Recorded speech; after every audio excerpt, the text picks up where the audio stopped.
Voz do Brasil. As notícias do governo federal que movimentaram o país no dia de hoje. Olá, boa noite. Boa noite para você que nos acompanha em todo o país. Quarta-feira, 26 de fevereiro de 2025. Vamos ao destaque do dia. Brasil cria mais de 137 mil novos empregos formais em janeiro de 2025. A indústria impulsionou o número de trabalhos com carteira assinada no mês, com cerca de 70 mil novas vagas. Os dados do CAGED foram divulgados hoje pelo Ministério do Trabalho e Emprego. Cleide Lopes. O saldo positivo de janeiro foi registrado em 17 estados, com destaque para São Paulo e Rio Grande do Sul. E das vagas de emprego formal criadas em 2024, 98% são de inscritos no Cadastro Único do Governo Federal. E ainda, Brasil na presidência do BRICS, o Grupo de Cooperação Econômica do Sul Global. Entre as prioridades do país estão a atenção aos efeitos da crise climática no planeta e a eliminação de doenças relacionadas a fatores sociais, como falta de acesso à saúde e saneamento. Presidente Lula reforça compromisso a enviados dos chefes de Estado que conduzem as discussões. A presidência brasileira vai reforçar a vocação do bloco como espaço de diversidade e diálogo em prol de um mundo multipolar e de relações menos assimétricas. Você vai ouvir também mobilização nacional de identificação de pessoas desaparecidas. Nova etapa da campanha tem como foco orientar profissionais de saúde e assistência social para apoiar na identificação de pessoas acolhidas em hospitais e instituições de longa permanência. Hoje, na apresentação da Voz do Brasil, eu, Luciana Vasconcelos e Luciano Seixas. E acompanhe a gente ao vivo. Acesse radiogov.ebc.com.br ou acesse o canal Gov na sua TV aberta. As fábricas brasileiras estão a todo vapor quando se trata de novos postos de trabalho. O setor industrial puxou a alta no emprego formal em janeiro, com mais 70 mil novos empregos de carteira assinada. E somando aos setores da economia, o Brasil gerou mais de 137 mil empregos no primeiro mês do ano. Foi o que revelaram os dados do novo CAGED, divulgado hoje pelo governo federal. Depois de ficar desempregado por 6 meses, Natan de Souza Campos conseguiu em janeiro uma vaga de operador de máquinas em uma indústria mineira. Ele atua na fabricação de caixas e envasamentos de líquidos pasteurizados, como sucos. Natan fala dos benefícios da carteira assinada. Poder fazer trânsito, tá vendo? A gente vai ter ali, a certeza do salário, do benefício que a empresa tem. Saúde, então é mais tranquilo. Foram criados 137.303 novos postos de trabalho no país, no primeiro mês do ano. De acordo com Raquel Vaz, sócia da indústria que contratou Natan, a empresa está crescendo e gerando cada vez mais demandas de contratação. Quando a gente começa a desenvolver as pessoas, a gente tem o plano de carreira interno, começa a ter demanda de novas contratações até para substituição de cargos que foram promovidos. E a indústria foi o setor que mais puxou emprego formal em janeiro no país. O saldo positivo foi de mais de 70 mil empregos nas fábricas brasileiras. O segundo melhor desempenho ficou com o setor de serviços, seguido da construção civil e da agropecuária.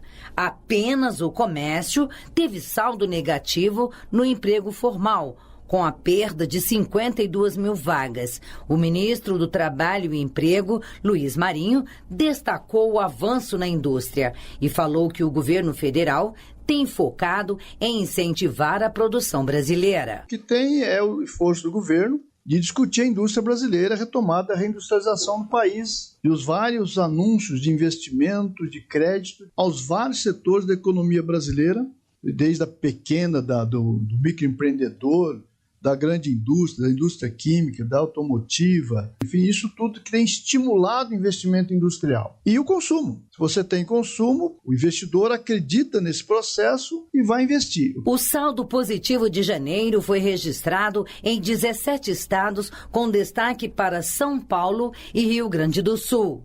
No caso do Rio Grande do Sul, o resultado mostrou a recuperação da economia do estado após as enchentes do ano passado.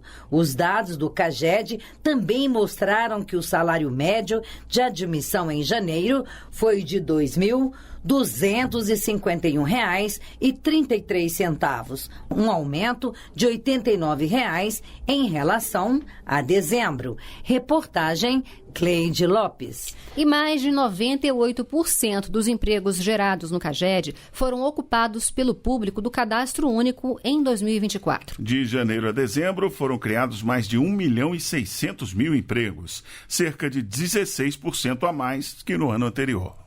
Vânia Messias, de 57 anos, é moradora da Maré, na zona norte do Rio de Janeiro.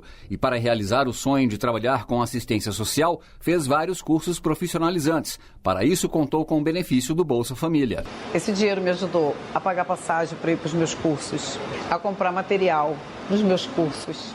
Esse dinheiro me ajudou a comprar uma sandália, pelo menos, né? Era uma só. Ficava marca no pé, ainda tem. Hoje é orientadora social do Centro de Referência de Assistência Social Nelson Mandela, no bairro Bom Sucesso. E há aproximadamente um ano, ao garantir emprego e aumentar de renda, devolveu o cartão do programa do Bolsa Família. Eu agora tenho um contra-cheque, eu agora tenho um salário, eu vou poder pagar as minhas contas, eu agora não preciso mais de depender de ninguém. Assim como Vânia, milhares de outros brasileiros alcançaram postos de trabalho no último ano. Dados do CAGED mostram que dos mais de 1.600.000 empregos gerados, 98,87% foram ocupados pelo público do Cadastro Único do Governo Federal.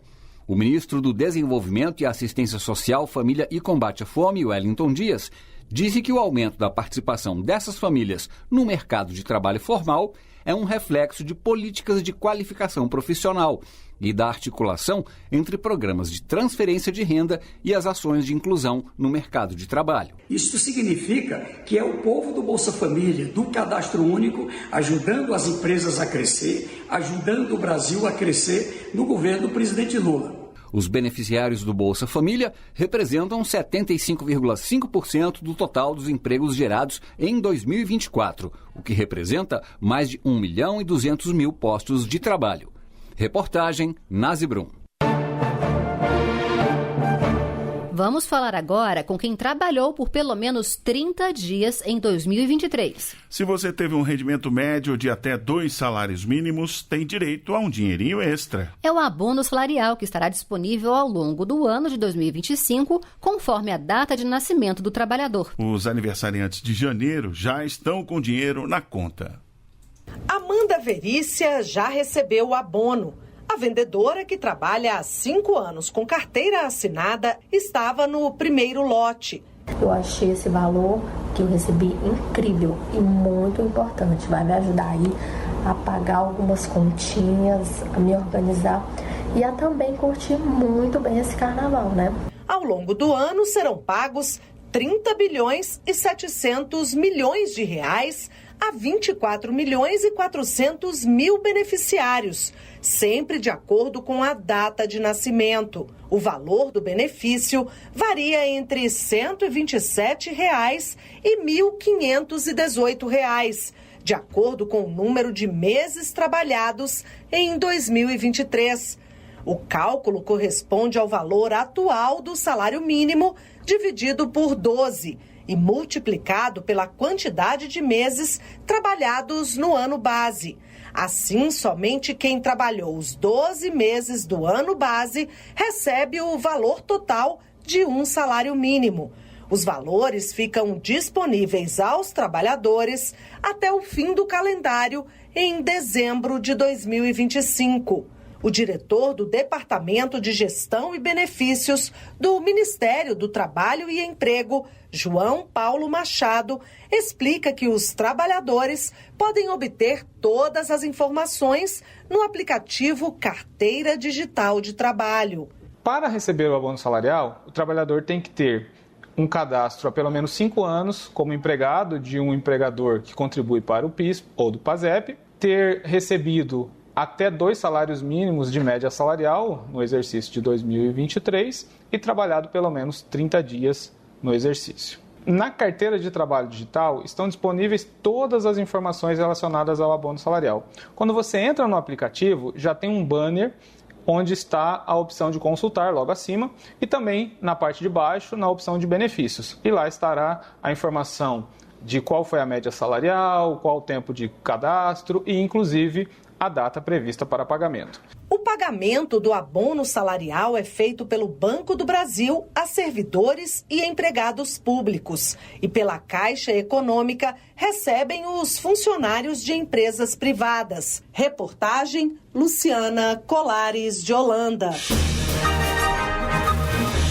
Os pagamentos do PED-6 para os estudantes que passaram de ano no valor de R$1.000 começaram a ser pagos ontem. E hoje o presidente Lula falou sobre o programa. Thaísa Vitória está aqui com a gente no estúdio e traz mais detalhes. Boa noite, Thaísa. Boa noite, Luciano e ouvintes da Voz do Brasil. Pois é, o presidente Lula visitou a agência da Caixa Econômica Federal no Palácio do Planalto. E ele acompanhou a jovem Joyce Lourenço de Ceilândia, do Distrito Federal. Ela sacou o benefício do PED-6 na tarde de hoje e contou que sem o benefício, a trajetória de estudo seria muito mais difícil. Eu acho que o jovem, quando sai do ensino médio, quem decide só estudar para passar na universidade, para passar em um curso concorrido, não consegue trabalhar. E ainda mais a gente que vem de baixa renda, que não tem tantas oportunidades, o PED-6 é uma chance a mais para o estudante poder comprar uma apostila, um cursinho ou guardar para poder comprar materiais. O presidente Lula falou sobre a importância dos incentivos do governo federal à educação brasileira. O que eu acho é que o PED-6 e outras coisas que a gente ainda vai fazer na educação é porque nós acreditamos que a educação é a única fórmula, a mais rápida, para a gente tirar o país desse empobrecimento, escolar, desse empobrecimento na formação profissional das pessoas e para o Brasil se transformar em um país competitivo em qualidade. E Thaísa, qual o cronograma de pagamentos do PED-6? Olha só, Luciano, os depósitos seguem até quinta-feira, de acordo com a série dos estudantes e a data de nascimento. Também vão ser depositados R$200 aos que finalizaram o terceiro ano e participaram dos 2 dias do Exame Nacional do Ensino Médio, o Enem. Vão poder sacar o valor os estudantes que já concluíram o ensino médio. Os que ainda estão cursando poderão retirar a poupança quando concluírem o ciclo dos 3 anos de ensino. Lembrando que o dinheiro é depositado na conta que foi aberta automaticamente pela instituição, em nome de todos os beneficiários do PED-6 que cumprem os critérios do programa. Luciano, volto com vocês. Obrigada, Thaísa Vitória, pelas informações ao vivo aqui na Voz do Brasil. As parcerias público-privadas feitas dentro do novo PAC estão melhorando a vida da população e alavancando a economia. Foi o que disse o ministro da Casa Civil, Rui Costa, durante participação em uma conferência com empresários, representantes de bancos e investidores no Brasil. O ministro também destacou os investimentos privados mobilizados por meio do novo PAC. E o que se buscou no PAC foi se investir em questões estruturais que vão impactar positivamente a economia brasileira, como na melhoria da infraestrutura logística, reduzindo, retirando gargalos e montando uma infraestrutura que possa ter impactos positivos na economia. Foi estruturado num formato onde a maior parte do volume venha da iniciativa privada. O dado é extremamente positivo, nós tivemos de contratos assinados, PPP e mais concessões, da ordem de 160 bilhões. Estamos fazendo o maior volume de concessões públicas já feito na história recente do Brasil.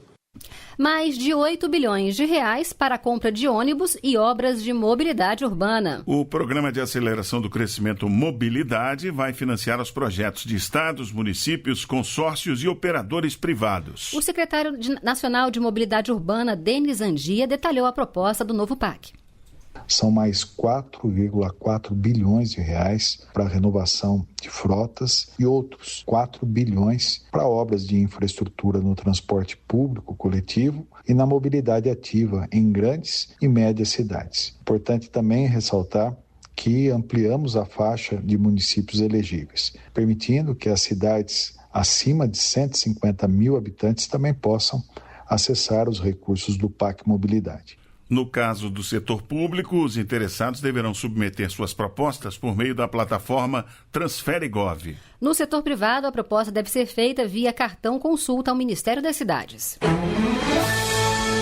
Governança global, saúde, mudanças climáticas são alguns dos temas que terão prioridade para o Brasil durante a presidência do BRICS em 2025. O Grupo de Cooperação Econômica do Sul Global é formado por 11 países e mais 9 parceiros. Os integrantes plenos são Brasil, Rússia, Índia, China, África do Sul, Arábia Saudita, Egito, Emirados Árabes Unidos, Etiópia, Indonésia e Irã.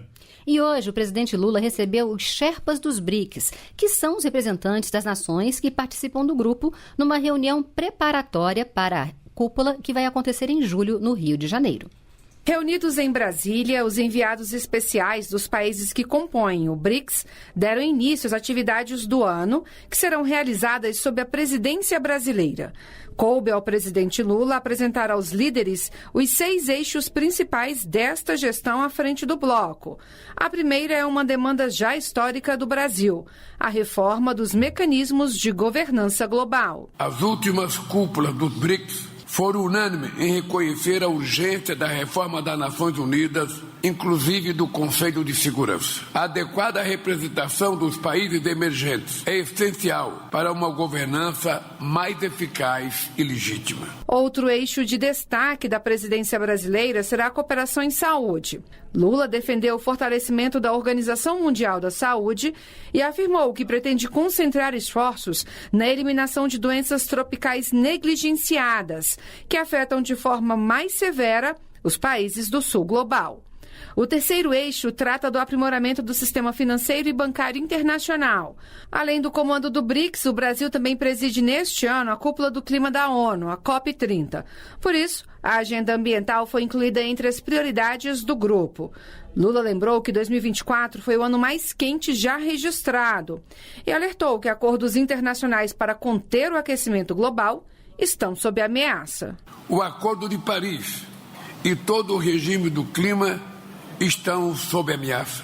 Na COP de Belém, os líderes mundiais terão o imperativo de equacionar ambição e financiamento do enfrentamento à crise climática. Os 2 últimos eixos destacados pelo presidente tratam da inclusão social e dos avanços tecnológicos. Lula defendeu uma maior participação da sociedade civil nas decisões do bloco e ressaltou os desafios trazidos pela inteligência artificial. Reportagem Luana Karen. E o negociador-chefe do Brasil no BRICS, embaixador Maurício Lírio, disse que as propostas apresentadas pelo presidente Lula foram acolhidas pelo grupo. Ele ressaltou que uma das maiores prioridades é a determinação de erradicar as doenças socialmente determinadas, que são aquelas que estão associadas a fatores sociais, como pobreza e falta de acesso à saúde e saneamento.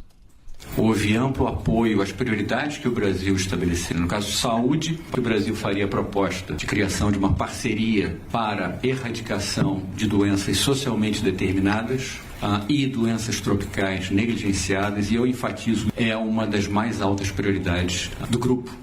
A cúpula de chefes de Estado será realizada em julho, no Rio de Janeiro. Mais um passo na busca por pessoas desaparecidas. O governo vai auxiliar profissionais de saúde e de assistência social na identificação dessas pessoas. E dar a elas a possibilidade de retornar aos seus lares. É o que prevê a segunda etapa da Mobilização Nacional em Busca de Desaparecidos, lançada hoje. Há mais de 30 anos, Ivanise Espiridião espera por uma resposta sobre a filha, que saiu numa noite de dezembro para a casa de uma amiga e desde então nunca mais foi vista. Ela estava com 13 anos quando desapareceu. Hoje ela já tem 43 anos. Precisamos fechar esse círculo, porque a dor da incerteza é o que vai nos corroendo aos poucos, vai nos matando aos pouquinhos. A nossa vida virou uma interrogação. Em 2024, mais de 70 mil pessoas desapareceram no Brasil. Pensando nessas famílias, foi lançada em agosto do mesmo ano a Mobilização Nacional de Identificação de Pessoas Desaparecidas. A segunda etapa da iniciativa foi lançada nesta quarta-feira pelo Ministério da Justiça e Segurança Pública, em parceria com os Ministérios da Saúde e do Desenvolvimento Desenvolvimento e Assistência Social, Família e Combate à Fome. Na primeira etapa, foram coletados DNAs de familiares de pessoas desaparecidas. Agora, concentraremos esforços na coleta de impressões digitais e de DNA de pessoas vivas com identidade desconhecida. O objetivo nessa fase é identificar pessoas que não sabem dizer quem são e que se encontram acolhidas pelos serviços de saúde e de assistência social. O protocolo de atuação desses profissionais foi organizado numa cartilha informativa. O material deve ser adotado em todo o país e trazer melhores resultados às buscas, de acordo com Thaís Lucena, coordenadora de projetos do Ministério da Saúde. Trabalhar a comunicação de forma integrada, articulada e padronizada pode trazer mais segurança, mais eficiência e, sobretudo, mais efetividade nesse processo. Em cada estado e no Distrito Federal foram definidos pontos focais para receberem comunicados de casos vindos das instituições de saúde e de assistência social. Lá serão feitos os encaminhamentos necessários, como coleta de impressão digital ou de DNA, para então ter início a busca por familiares.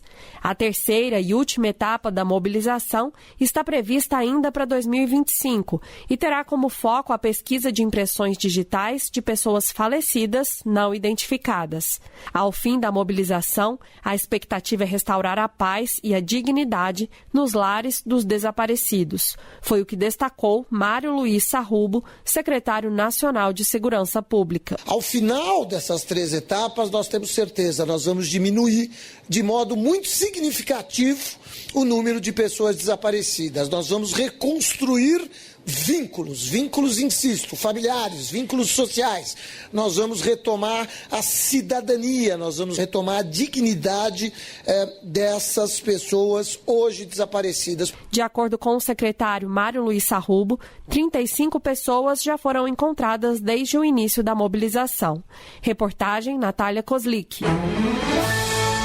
Mais recursos para modalidades esportivas de para-atletas. Um acordo assinado hoje entre o Ministério do Esporte e o Ministério Público do Trabalho vai destinar o dinheiro de multas e indenizações pelo descumprimento da lei de cotas para pessoas com deficiência a projetos paradesportivos em todo o país. O ministro do Esporte, André Fufuca, afirmou que o acordo representa um importante passo para a democratização do acesso ao esporte e à atividade física para as pessoas com deficiência em todo o Brasil. O esporte paralímpico, daqui a 20 anos, tenho a certeza que estará entre as 2 potências mundiais. Eu não tenho dúvida alguma em relação a isso. Porém, as alegrias que os nossos atletas paralímpicos nos dão nos Jogos, ela não é inversamente proporcional à quantidade de apoio que eles têm fora dos Jogos. As multas trabalhistas, as multas indenizatórias, as multas por não atingir cota, tudo isso hoje vai ser usado para que o Ministério tenha programas voltados para o paradesporto. A vacinação contra a febre amarela está sendo reforçada em 4 estados. O Ministério da Saúde enviou 1.600.000 doses para São Paulo, Maranhão, Minas Gerais e Rio de Janeiro. Até agora já foram distribuídas este ano 4.600.000 doses para todo o país. Para quem for viajar para a área de risco, a recomendação do Ministério da Saúde é que a aplicação da vacina ocorra pelo menos 10 dias antes do deslocamento. E essas foram as notícias do Governo Federal. Uma realização da Secretaria de Comunicação Social da Presidência da República. Com produção da empresa Brasil de Comunicação. Fique agora com o Minuto do TCU e em seguida com as notícias do Poder Judiciário e do Congresso Nacional. Uma boa noite. Boa noite para você e até amanhã.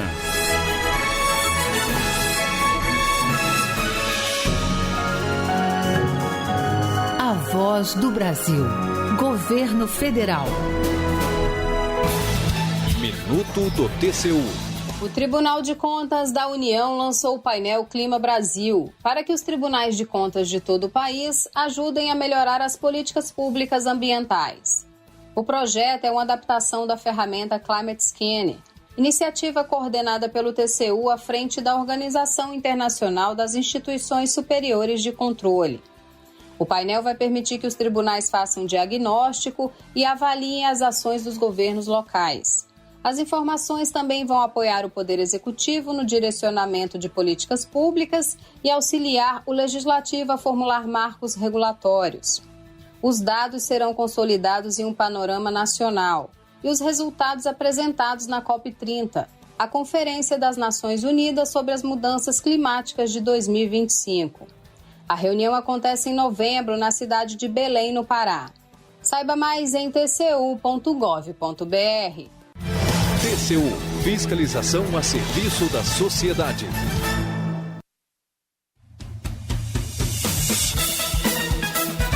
Você vai ouvir agora notícias do Poder Judiciário. Ministro do STF, Flávio Dino, homologa plano de trabalho conjunto sobre emendas parlamentares. STJ autoriza ação de improbidade que apura uso de verba pública para promoção pessoal de João Dória. Presidente do TSE ressalta desafios das mulheres pela igualdade. Boa noite, eu sou Ariana Fonseca. E eu sou Walter Lima. O ministro Flávio Dino, do Supremo Tribunal Federal, homologou nesta quarta-feira o plano de trabalho conjunto dos poderes legislativo e executivo para aumentar a transparência na execução das emendas parlamentares. O plano será submetido a referendo no plenário do STF, sem prejuízo dos efeitos imediatos da decisão. Com a aprovação do plano de trabalho, as emendas parlamentares ao orçamento de 2025, bem como as relativas a exercícios anteriores, poderão ser executadas, salvo em casos específicos. Com isso, a audiência de conciliação programada para amanhã foi suspensa. Imposto sobre serviços não pode ser cobrado em operação de industrialização por encomenda. A decisão foi tomada na sessão plenária do STF de hoje. Neto Costa. No caso, o município de Contagem, em Minas Gerais, queria cobrar o imposto sobre serviços, o ISS, sobre o corte de bobinas de aço realizado como etapa intermediária na produção do aço. A empresa ArcelorMittal questionou a cobrança na Justiça e o caso foi parar no Supremo Tribunal Federal. Na sessão desta quarta-feira, o plenário decidiu que o ISS não pode ser cobrado nessa etapa. No caso, os impostos devidos são o ICMS e o IPI. Os ministros também entenderam que, por uma questão de segurança jurídica, as empresas que já pagaram o ISS não podem ter o dinheiro restituído, mas, em contrapartida, essas mesmas empresas não precisarão pagar os outros 2 tributos devidos. STJ autoriza ação de improbidade administrativa que apura uso de verba pública para a promoção pessoal de João Dória. O caso teria ocorrido quando ele era prefeito de São Paulo e lançou o programa Asfalto Novo. Fátima Uchoa. A primeira instância aceitou a ação ajuizada pelo Ministério Público e bloqueou bens de João Dória em 29.400.000 reais, mas o Tribunal de Justiça de São Paulo entendeu que a publicidade era legítima. Já para a segunda turma do STJ, o fato de Dória ter divulgado imagens publicitárias do programa Asfalto Novo nas próprias redes sociais configura indício de autopromoção, o que justifica a abertura da ação de improbidade. E conforme o relator ministro Teodoro Silva Santos, a verba publicitária teria superado em 20% o valor da execução do programa, o que evidencia desproporcionalidade que constitui indício de intenção de promoção pessoal. Presidente do TSE ressalta os desafios das mulheres na busca por igualdade. Ministra Carmen Lúcia participou da sessão solene da Câmara dos Deputados em homenagem ao Dia Internacional da Mulher. Fábio Ruas. A ministra lembrou que as mulheres foram historicamente destratadas como desvalor de humanidade. Eu acho ótimo que tenhamos mulheres e homens convivendo e não contracenando num faz de conta em que há uma cena que põe uma mulher como se fosse enfeite ou troféu. A presidente do TSE defendeu ainda que homens e mulheres devem trabalhar juntos pelo bem de todas as pessoas.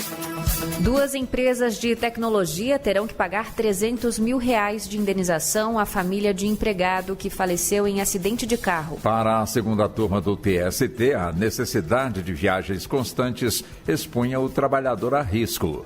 Larice de Paula. Contratado para fazer reparo de redes e sistemas de telecomunicação da Nokia em cidades de diferentes estados, o profissional, que tinha 30 anos de idade, morreu em um acidente de carro em uma das viagens.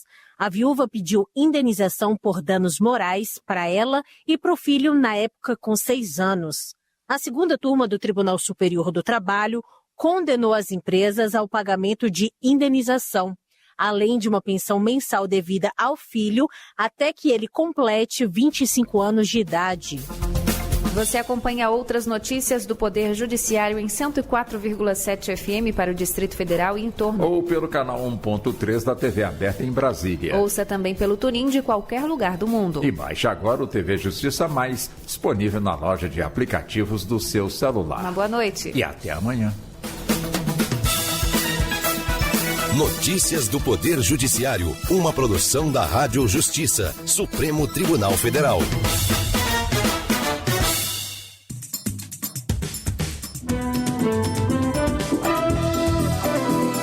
Está no ar o Jornal do Senado. Eu sou Paula Groba e estes são os destaques de hoje do Jornal do Senado, que começa agora.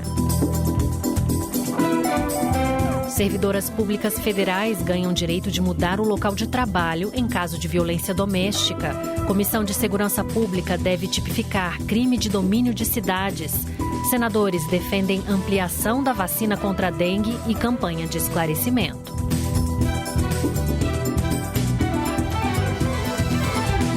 Boa noite. O projeto que tipifica o crime de domínio de cidades será uma das prioridades da Comissão de Segurança Pública. A proposta prevê punição para quem bloquear vias com o objetivo de impedir ou retardar a atuação do poder público na prática de crimes. Repórter Bruno Lourenço. O crime de domínio de cidades se caracteriza pela ação de bloquear, parcial ou totalmente, as vias públicas e as estruturas de segurança com uso de violência para impedir ou retardar a ação do Estado e, com isso, praticar crimes.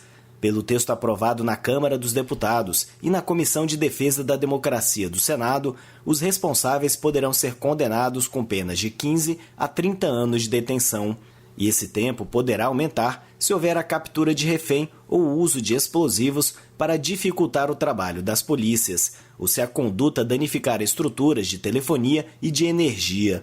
Além disso, a proposta classifica o domínio de cidades como crime hediondo. Para o relator e presidente da Comissão de Segurança Pública, senador Flávio Bolsonaro, do PL do Rio de Janeiro, essa será uma das prioridades do colegiado neste ano. Que, na verdade, é muito o que está acontecendo no Rio de Janeiro hoje, em que marginais se utilizam ali de armas de guerra, de barricadas, de seteiras, às vezes até ateando fogo em bens, depredando patrimônio privado para impedir o acesso da polícia, para que ela leve segurança pública para aquelas pessoas que moram ali. Então eles estão impondo a sua própria lei, a milícia e o tráfico estão impondo a sua própria lei e ela está prevalecendo sobre a lei do Estado. O projeto também insere no Código Penal o crime de intimidação violenta. Pelo texto, pode ser enquadrado nessa conduta criminal quem impedir a ação do poder público na prevenção e repressão de crime, na execução penal ou na administração penitenciária, utilizando diversos meios como incêndio, depredação, saques ou explosão. A pena prevista para o crime de intimidação violenta é a de detenção, podendo variar de 6 a 12 anos. E um novo estudo da Consultoria do Senado analisa alternativas para tornar as cidades mais seguras para as mulheres. O documento apresenta medidas para que os municípios deixem de ser espaços hostis e passem a garantir mais proteção e inclusão para essa parcela da população. A reportagem é de Pedro Pincer. De autoria das consultoras Carolina Baima e Mila Landim, o estudo apresenta, em linhas gerais, a construção social da desigualdade de gênero e a consequente naturalização da violência contra as mulheres. Com foco na violência de gênero sofrida nos espaços públicos, a questão é apresentada a partir das consequências da insegurança urbana para a vida de mulheres e meninas, como explica a consultora do Senado, Carolina Baima. Então, na prática, o que a gente vê é que a experiência urbana das mulheres ela é uma experiência de medo. É o medo de andar sozinha, é o medo de frequentar alguns espaços, é o medo de circular à noite, calçadas no mau estado de conservação, falta de iluminação pública, espaços públicos abandonados ou degradados. A consultora também destacou a necessidade de leis e de recursos orçamentários para a infraestrutura e o planejamento das cidades. A íntegra do estudo Urbanismo Sensível ao Gênero, como oferecer cidades seguras para as mulheres, está disponível em senado.leg.br/publicações, sem cedilha e sem tio. O Senado analisa um projeto de lei que garante prioridade na escolha pelo teletrabalho ou trabalho remoto para pessoas com deficiência. A proposta teve origem em uma sugestão do cidadão Vinícius de Moraes da Silva, do Rio de Janeiro, enviada por meio do portal E-Cidadania. Inicialmente, a ideia visava beneficiar apenas pessoas com autismo, mas com o apoio de mais de 20 mil assinaturas na plataforma do Senado, foi convertida em sugestão legislativa e encaminhada à Comissão de Direitos Humanos. O senador Romário, do PL do Rio de Janeiro, relator da proposta, ampliou o seu alcance para abranger todas as pessoas com deficiência, transformando a ideia em um projeto de lei. O objetivo da medida é facilitar a inclusão no mercado de trabalho, garantindo mais acessibilidade e oportunidades. Por isso, incluímos no texto a garantia de que a medida decorra de opções da própria pessoa com deficiência, não devendo obstaculizar a sua participação no ambiente físico e laboral. Prevemos ainda que essa modalidade de trabalho não deve representar restrição à garantia e ao exercício de direitos pelas pessoas com deficiência. E desde ontem, o Senado Federal presta uma homenagem especial aos atletas medalhistas brasileiros, o tenista João Fonseca e o surfista Ítalo Ferreira, em reconhecimento às suas conquistas que elevaram o nome do Brasil no cenário esportivo internacional.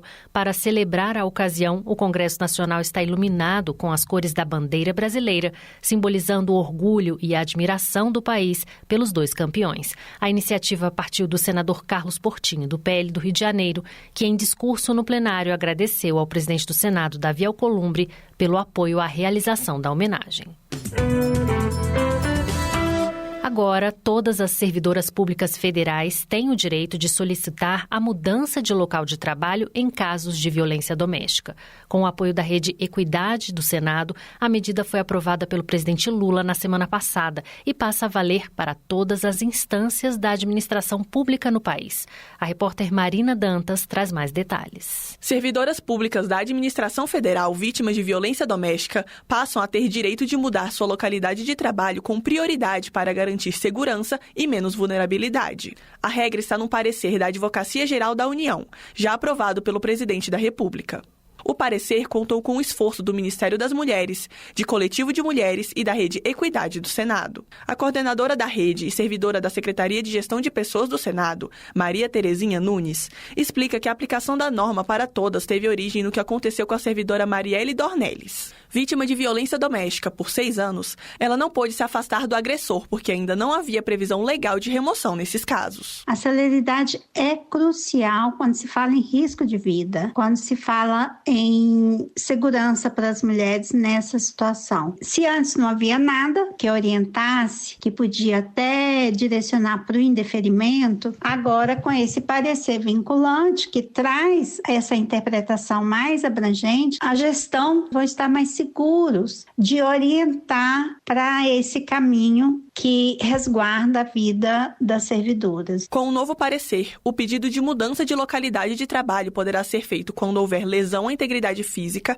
ou mental comprovada por junta médica oficial ou quando o risco estiver constatado judicialmente. E o Senado Federal é um dos finalistas do Prêmio Conexão Inova, que reconhece projetos transformadores no setor público. A casa concorre na categoria Sustentabilidade Ambiental, com uma oficina voltada à capacitação de servidores. Repórter Paulo Barreira. A oficina Gestão Pública Sustentável é resultado de uma cooperação entre o Senado, a Câmara dos Deputados e o Tribunal de Contas da União. Conduzida pelo Instituto Legislativo Brasileiro do Senado, a oficina promove a adoção de práticas sustentáveis na administração pública, tanto voltadas aos recursos naturais como aos processos administrativos, capacitando agentes públicos e parlamentares de todo o país. A representante do Núcleo de Responsabilidade Social do Senado, Daniela Abud, destaca os impactos da iniciativa. Essa iniciativa ela fortalece a governança climática no momento onde é imprescindível a gente repensar as práticas e os processos das instituições públicas para que a gente possa gerar o menor impacto ambiental possível, uma maior inclusão e também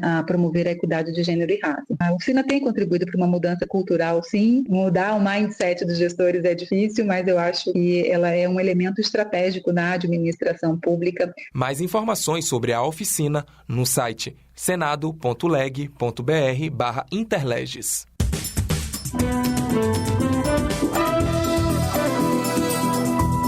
Com trabalhos técnicos de Eliseu Caires, o Jornal do Senado fica por aqui. Acompanhe agora as notícias da Câmara dos Deputados. Boa noite e até amanhã.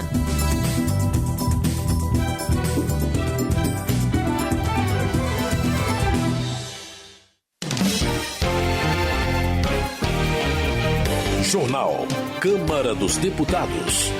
Plenário garante prioridade no SUS para atender pacientes com câncer. Câmara aprova redução de imposto para exportação de manufaturados. Deputados divergem sobre decisões do STF e atuação de parlamentares.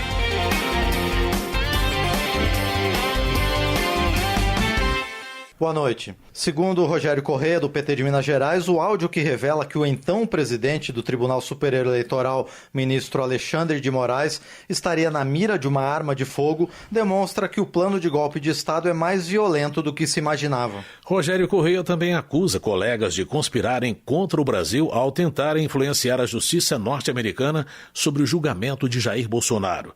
Ele pede a apreensão de passaportes de políticos que utilizam recursos públicos para articular contra as instituições. Paulão, do PT de Alagoas, sustenta que a criação de uma nova moeda para o BRICS pode ser uma saída para a influência da moeda norte-americana no mundo. O deputado argumenta que o Brasil exporta mais para o bloco de países emergentes do que para Estados Unidos e Europa. Paulão também critica a postura de parlamentares que atacam as instituições brasileiras nos Estados Unidos. O deputado pede que a Procuradoria-Geral da República investigue o financiamento de viagens de políticos que estariam conspirando contra o país. Gilvanda Federal, do PL do Espírito Santo, defende a atuação política de Eduardo Bolsonaro, criticada pela oposição. O deputado acusa a esquerda de envolvimento em casos de corrupção e de idolatrar figuras ditatoriais como Fidel Castro e Stalin. Ao mesmo tempo, o parlamentar ataca o STF, considerando injusta a possibilidade de que o julgamento do ex-presidente Jair Bolsonaro venha a ocorrer na primeira turma da Corte. Gilvanda Federal defende liberdade e anistia a Bolsonaro e convoca seus apoiadores para evento em 16 de março. Paulo Pimenta, do PT do Rio Grande do Sul, acusa a oposição de se dedicar apenas à produção de vídeos irrelevantes na internet. Para o deputado, a ala reflete a liderança de Jair Bolsonaro, que, segundo ele, é um político medíocre e relacionado com o crime organizado. Paulo Pimenta reforça que o ex-presidente Jair Bolsonaro foi denunciado pelo envolvimento na tentativa de um golpe de Estado e de assassinatos de autoridades. Segundo o deputado, Bolsonaro e seus aliados ficarão marcados pelo desrespeito à democracia. Política. Ivan Valente, do PSOL de São Paulo, julga que a desinformação tem sido usada como ferramenta para distorcer os fatos políticos mais recentes. Ele acredita que a disseminação de notícias falsas busca desacreditar as investigações e desviar o foco das provas apresentadas. O parlamentar também acredita que a manipulação das redes sociais tem superado a cobertura tradicional da imprensa, amplificando narrativas falsas. Ivan Valente alerta que essa estratégia visa proteger criminosos e minimizar a gravidade dos atos contra a democracia. Maurício Marcon, do Podemos do Rio Grande do Sul, cita pesquisas que apontam a rejeição do governo em vários estados. O congressista listou déficit nas estatais, aumento de impostos e má administração das crises ambiental e da saúde para justificar a queda de popularidade. Maurício Marcon desafia os parlamentares governistas a apresentarem realizações positivas da atual gestão, prevendo a derrota da esquerda nas próximas eleições. Vicentinho, do PT de São Paulo, fez um desabafo a respeito da intolerância religiosa no meio político. Ele defendeu a convivência pacífica entre as diferentes crenças, especialmente na Frente Parlamentar Evangélica, onde alega ter sido discriminado por ser católico. Vicentinho, integrante do Parlamento Internacional pela Tolerância e Paz, criticou declarações da senadora Damares Alves, que questionou o conhecimento bíblico do deputado. Ele reafirmou seu compromisso com o diálogo interreligioso e reforçou a importância do respeito à diversidade de fé no país. Direitos Humanos. Isa Arruda, do MDB de Pernambuco, enaltece a luta em favor dos direitos fundamentais das pessoas com deficiência. Entre elas, a deputada cita a garantia de matrícula em qualquer instituição de ensino e o acesso facilitado a tratamentos específicos. Isa Arruda também apresenta iniciativas pela inclusão, como a marcação de audiências públicas e a elaboração de leis para fortalecer políticas nesse sentido.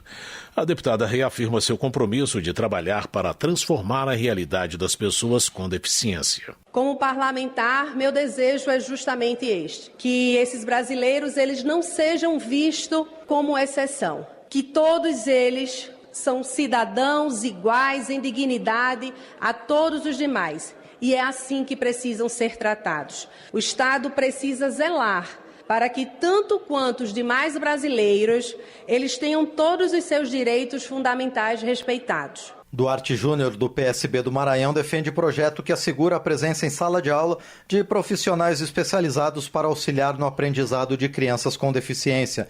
Ele entende que a inclusão de profissionais como intérpretes de Libras é essencial para um ensino adequado e acessível. Duarte Júnior também registra o Dia Internacional da Visibilidade dos Direitos das Pessoas com Trissomia do Cromossomo 21, também conhecida como Síndrome de Down.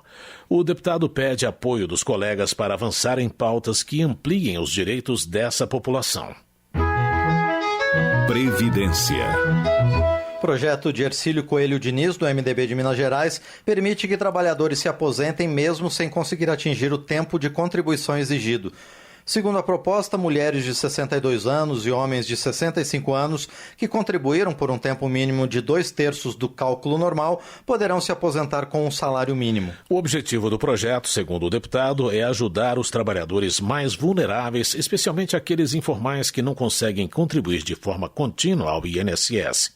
Hercílio Coelho Diniz considera que a proposta reduz a necessidade de programas de assistência social. Saúde.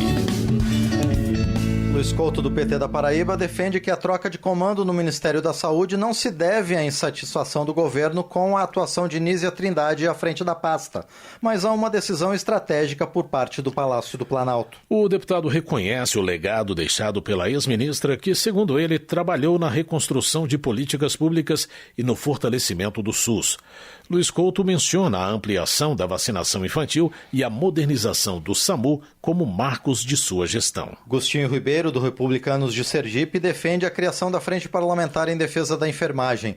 A intenção, segundo o deputado, é retomar o acompanhamento de propostas que beneficiem a categoria. Agostinho Ribeiro ressalta a importância de manter ativo um fórum que defenda os interesses dos profissionais de enfermagem. Ele entende que a formalização da frente é um passo importante para a melhoria da saúde pública. Tramita na Câmara projeto que propõe a isenção do imposto de renda para aposentados que sejam portadores de diabetes mellitus. Autor da matéria, Gutenberg Reis, do MDB do Rio de Janeiro, sustenta que a condição já produz grande impacto financeiro no orçamento dos pacientes. A justificativa do projeto são os custos de tratamento da diabetes mellitus que envolvem insulina diária no caso do diabetes tipo 1 ou medicamentos no caso do tipo 2, além de acompanhamento médico contínuo. Para Gutenberg Reis, a medida promove justiça social ao aliviar o ônus financeiro dos aposentados com diabetes. Votação.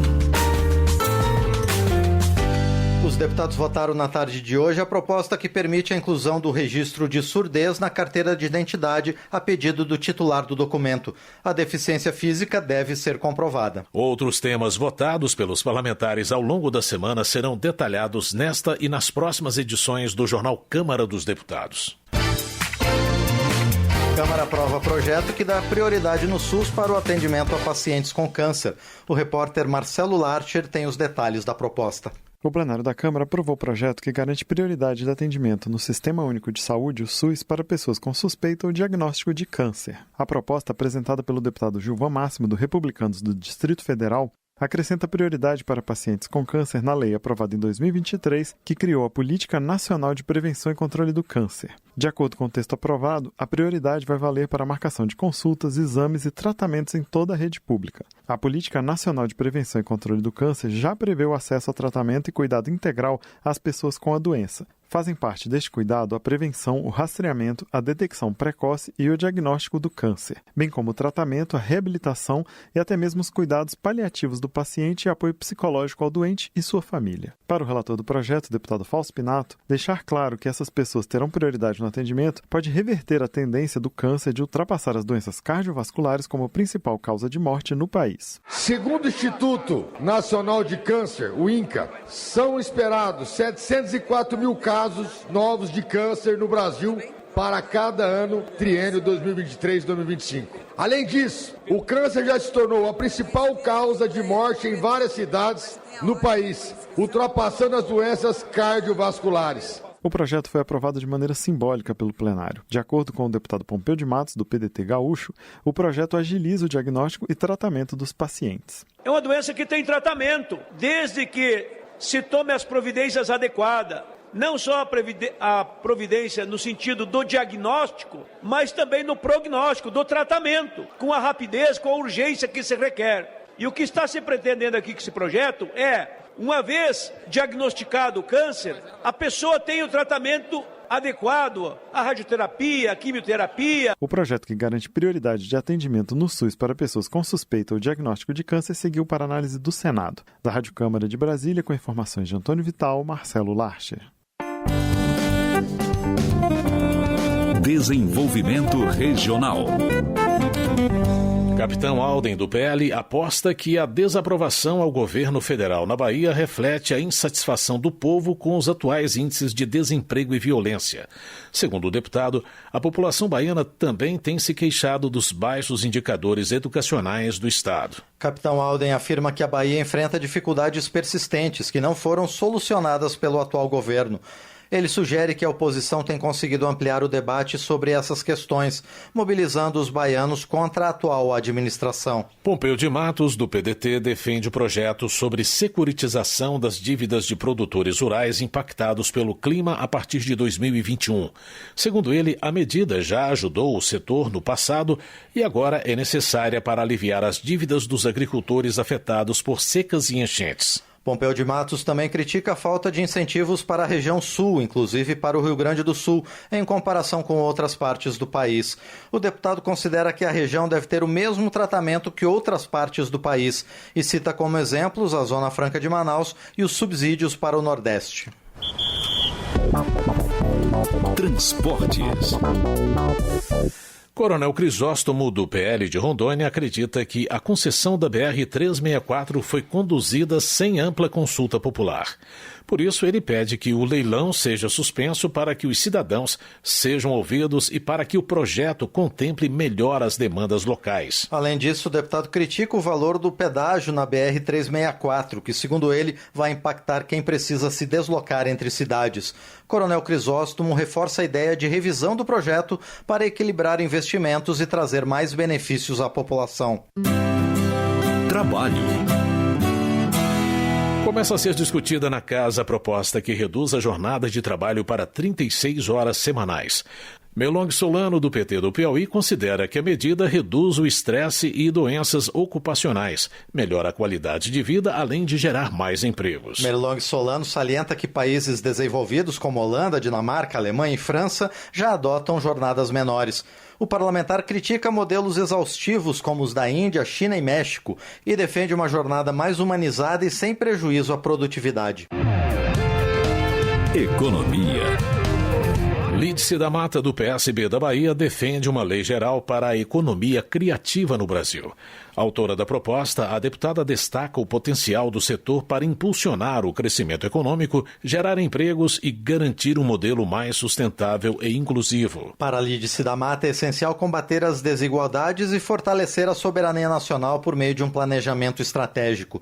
Ela classifica o modelo neoliberal como concentrador e autoritário e defende políticas de reindustrialização e inovação tecnológica com justiça social. O que se discute é se a economia criativa brasileira será inclusiva e democrática ou concentradora e autoritária. É de se esperar que o avanço das tecnologias se acompanhe de medidas que melhorem as condições de vida e trabalho de toda a população. Igor Timo, do PSD de Minas Gerais, é autor de projeto que obriga postos de combustíveis a divulgarem de forma clara e visível informações sobre preços, quantidades e previsão de duração dos estoques.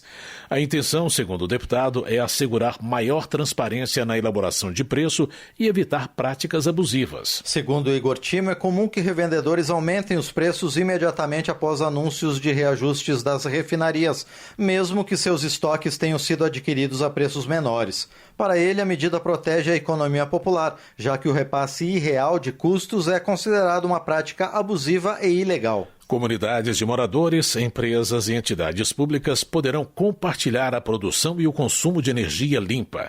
É o que pretende o projeto apresentado pelo deputado Jadiel Alencar, do Republicanos do Piauí, ao prever a criação das comunidades energéticas, uma rede autossuficiente de energia renovável, acessível e a custo baixo. Em seu texto, Jadiel Alencar reforça que as comunidades poderão operar tanto em áreas urbanas quanto rurais, priorizando a sustentabilidade e a inclusão social. E para criar e expandir as comunidades, especialmente em regiões de baixa renda, diversificando a matriz energética nacional, o legislador sugere a oferta de linhas de crédito com juros reduzidos. Câmara aprova projeto do governo que reduz impostos pagos por micro e pequenas empresas que exportam produtos manufaturados. O repórter Antônio Vital acompanhou a votação. A Câmara dos Deputados aprovou o projeto do governo que reduz a carga de impostos pagos por microempresas e empresas de pequeno porte que exportam produtos industrializados. Hoje, essas empresas, quando optam pelo Simples, o sistema tributário simplificado, não têm direito aos chamados créditos tributários devidos pelo governo. Créditos tributários correspondem ao total que a empresa pagou a mais ao longo da cadeia produtiva do artigo que depois será exportado. Isso acontece, por exemplo, quando o empresário paga tributos como PIS/COFINS sobre o material usado na fabricação ou até sobre itens como transporte de cargas e aluguel de contêineres para exportação. O projeto aprovado permite que essas empresas tenham direito aos créditos devidos por esse pagamento a mais. Ao apresentar a proposta, o governo argumentou que a devolução do que foi pago a mais torna essas empresas mais competitivas no mercado internacional. De acordo com a Confederação Nacional da Indústria, a CNI, esse total que as micro e pequenas empresas pagaram a mais em impostos representa quase 10% do preço final dos produtos no mercado internacional. O relator da proposta, deputado Jonas Donizete, do PSB de São Paulo, incorporou no mesmo texto o conteúdo de outro projeto apresentado pelo governo. Esse projeto permite alíquotas diferenciadas de tributos, dependendo do tamanho da empresa. Jonas Donizete explicou os objetivos da proposta. O objetivo desse projeto são dois. Primeiro, fazer com que as empresas tenham um aumento dos seus rendimentos. E o segundo, que novas empresas venham a fazer essas exportações. E o que vai acontecer? O resíduo do imposto das pequenas empresas, ele será devolvido quando houver exportação. Ou vai ser devolvido em forma de crédito, ou vai ter a devolução do imposto em forma de recurso de dinheiro vivo. As microempresas são aquelas que faturam até R$360 mil por ano. As de pequeno porte são as que têm faturamento de até 4,8 milhões anuais. Das 28 mil empresas exportadoras brasileiras, 11 mil são micro e pequenas empresas, mas elas são responsáveis por apenas 1% das exportações do país. Entre essas empresas estão as que produzem artigos como roupas, móveis, sapatos, café torrado e moído, perfumes e móveis. O projeto foi aprovado com apoio inclusive da oposição. Para o deputado Gilson Marques, do Novo de Santa Catarina, a medida é necessária, mas é preciso reduzir a carga tributária e simplificar a legislação. Isso aqui é só um paliativo, não resolve o problema. O problema só se resolveria se nós facilitarmos um número enorme de leis e burocracia e principalmente reduzisse de forma permanente a carga tributária. Isso aqui é, repito, paliativo e necessário, mas se nós não fizermos algo permanente, isso aqui de novo precisará ser renovado. O projeto que reduz a carga de impostos pagos por microempresas e empresas de pequeno porte que exportam produtos industrializados seguiu para análise do Senado. Na Rádio Câmara de Brasília, Antônio Vital.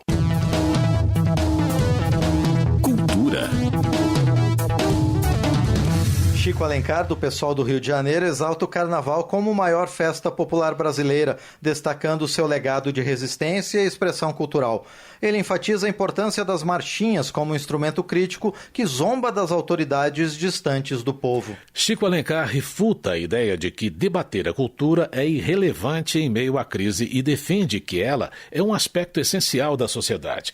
Na defesa da arte, o deputado cita o Papa Francisco, para o qual ela é uma necessidade do espírito e um convite à ação transformadora da realidade. Termina aqui o Jornal Câmara dos Deputados com trabalhos técnicos de Everson Urani e apresentação de José Carlos Andrade e Márcio Aquilissardi. Boa noite. Uma ótima noite, a gente volta amanhã. Você ouviu A Voz do Brasil. Boa noite.